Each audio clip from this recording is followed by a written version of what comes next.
Yeah, so it's a laborer job. It's one of those, I'll shingle your roof or I'll shingle your horse. Now, what kind of education do you have? Now, like I said, your bio here reads like alphabet soup. I mean, APF-1 CNBF. There's all these different letters, and I don't know what they mean, but they look fancy, and it looks very, very well. You're a well-educated man, Mike. Has anyone ever told you that? Well, not really. Not really. No, you can put the whole alphabet out there, and if you don't apply it, it doesn't matter. Right. So your schooling, you went to school, and where at, and what did you actually major in? I went, as far as regular schooling through high school, I did some tech classes. The Farrier school was through a community college, and it was not exactly the best Farrier school out there, but it got started. Right. And there were plenty of people, well, I can nail a shoe on, so I can go get me a 6-pack of beer this weekend. Right. Not to say that's why all farriers are doing it, but, and early on, I nailed a shoe on. I could keep it tight. I must be good. Right. And what really changed me was the mare I picked up as a teenager. She got into a situation. There's a disease, laminitis, that is life-threatening to a horse, and we got into laminitis with her, and I called in other people that I thought knew more than I did, and apparently maybe they didn't, and we lost her.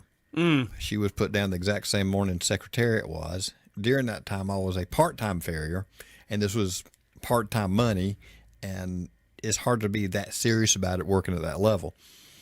But you knew this was going to be your profession. This is, like you said, it was your hobby. This is what you wanted to do. It was something I always wanted to do from a young age, from the first time I saw it. So you pursued this, and you graduated from the community college from a farrier school. Now, is it something where you have to renew your license, or keep it up to date? Other education that you've received? The other education I received was voluntary, and I will do things this year. Every year, I do a certain amount of further net hours yearly. You don't have to if you can get somebody to let you work on a horse. On the other end, we'll see your horse. We may see your horse in the vet clinic. It's kind of simple as that. Yeah. So you've been doing this professionally now for how long? I left the power company about 92. Okay. So at least a good 20 years. At least, yeah. 20? Is it 20 years? No, 30 years. Sorry. God, where did the time go? It seems like I just graduated high school in 91. Right.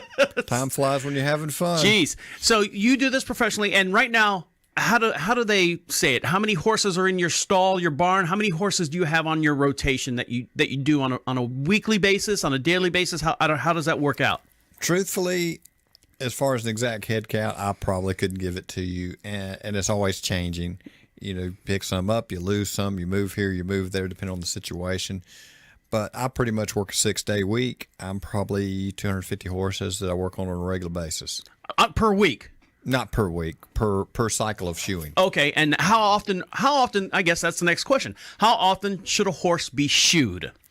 Depending on the job, depending on the breed, there's a lot of reasons you do it as far as your schedule. Now, I've got some upper level event horses that during the right time of the year, and some upper level dressage horse we'll work on at a 4-week interval. Now, that is not what most people do. Most of my clients are more like around 5 to 6 weeks.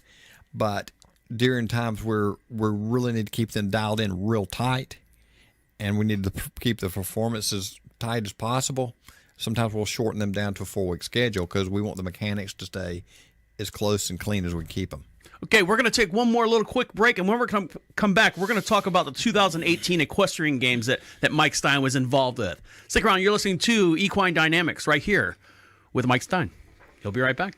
Welcome back to Equine Dynamics with Mike Stine. Over on my far right side is Mike Stine. Hi, Hello. Mike. Hello. How are you doing, Travis? I haven't seen you for a while. My name is Travis Holmes, and hopefully you'll get some education and some entertainment out of this podcast.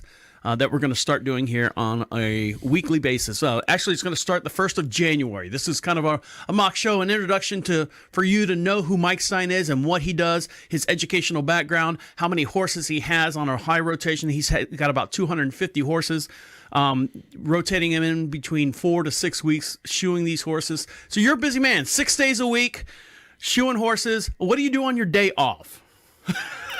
What do I do on my day off? Stuff around the farm, go in the shop, clean up, restock my rig, fix stuff that's broken. So that doesn't stop even on your 7th day off. Not much, no. Well, good.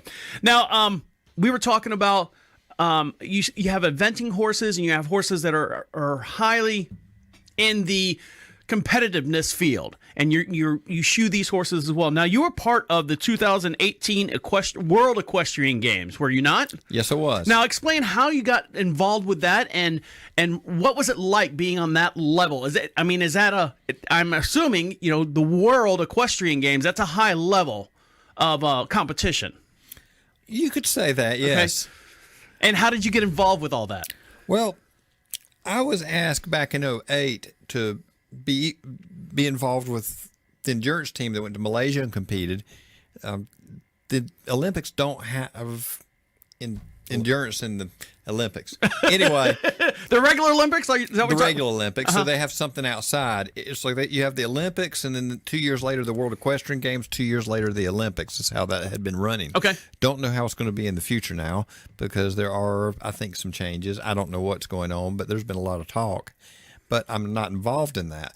But in 2010, I got involved in Fork Horse Trials, which was at one point it was like a qualifier, I believe. Mm-hmm.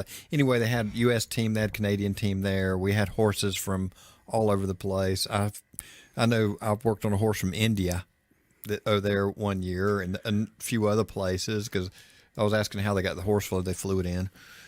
And so did you physically get a phone call and say, Mike Stine, we'd like for you to be our farrier, or did you go with someone who was already in the competition and you represented just that one person? No, we were the IEPF was putting together a crew of farriers to work the games. Okay, and what's IPF? You have to expand a little bit when you throw these letters out at me. International Association Professional Farriers. Is that your shirt? That's the shirt. Okay, I got it.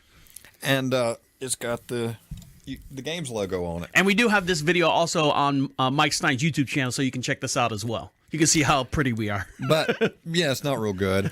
But they had a selection process, and those of us that were interested put our names into the hat. Uh-huh. And we had farriers from around the world there, and they went through the selection process, and they said, we want you guys for this, this, and this.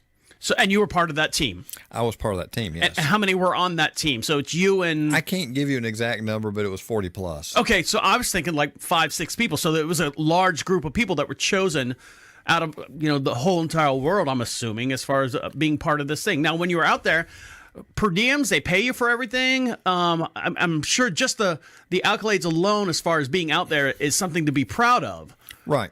So, I mean, how did that work? Was it a... This was not a for pay thing. Okay, so this is for posterity type thing. During the past, all the FEI events that had worked up to it, I was paid for. Right. But for the games, we were not paid, and it was to support the sport. Right.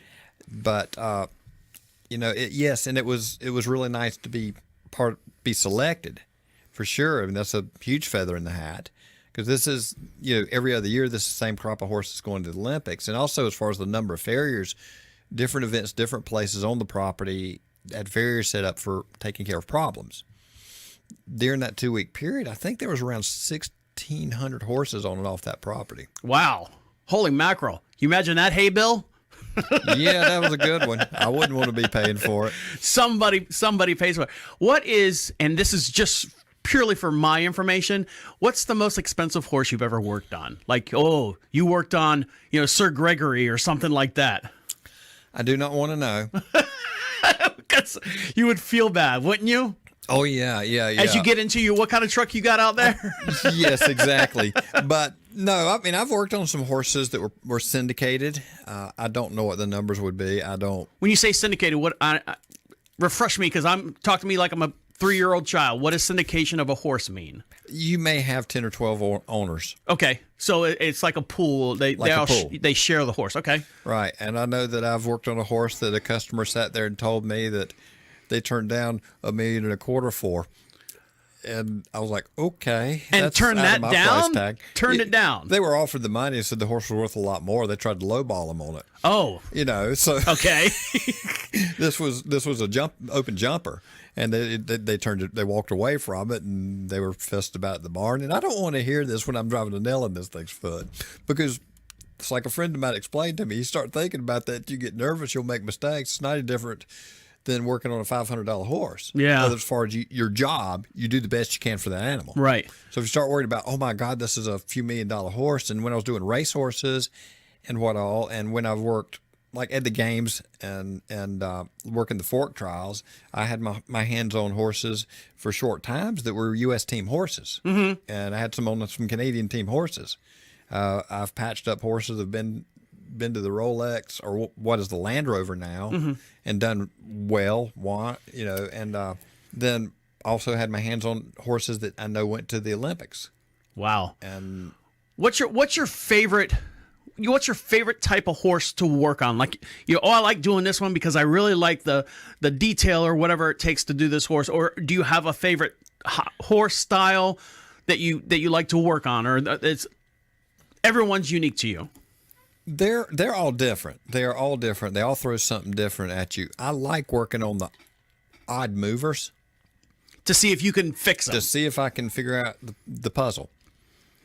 And see that's what makes you stand out above all the other farriers that I've seen. Is that's all we've ever heard about you, is that you actually sit there and you watch and you see how the horse shifts its weight and does moves its head and walks and all that. And that's what makes a good farrier, starting from the horse from the ground, fixing horses from the ground up. What makes a good farrier better overall, the guy getting the 6-pack of beer at the end of the day type thing. Right. Well, good. And I'll tell you something. When I worked with Tony Gonzalez, I worked with Miller, I worked with a number of other really great farriers. Tony was really into paying attention to the body, but the guy who probably made me the best at that mm-hmm. was a blind guy. Really? And how would a blind guy sit there and watch a horse, or is he listening to the horse? I would assume. Well, it was Ray Morris out of New Zealand. He ran us Horseback Basics and Ramosa Saddlery. Ray was a massage therapist, and he also fit and built saddles. And when I was speaking at Equitana, there was a Australian vet that knew Ray, decided we needed to meet. We're all over top of each other, and we hit it off. So we ended up doing a run of clinics together until Ray's health failed. But it kind of became a friendly competition to see who could figure out the horse quickest. And Ray, you could walk a horse off, and Ray would tell you where he was tight. And he really got me in tune with what was going on in the body and the connection more than anybody else did. In fact, one of the farriers asked me one time, "What are you doing running around with that blind guy?" And I told him, I said, "Well, he's teaching me to see." This was early on when I met Ray, and I had no idea how true that was. But that's amazing. I mean, because, you take your sight for granted, and here's a guy looking at a horse from a different angle. Exactly. Awesome. All right, Mike, anything else before we let you go, get back on the road again?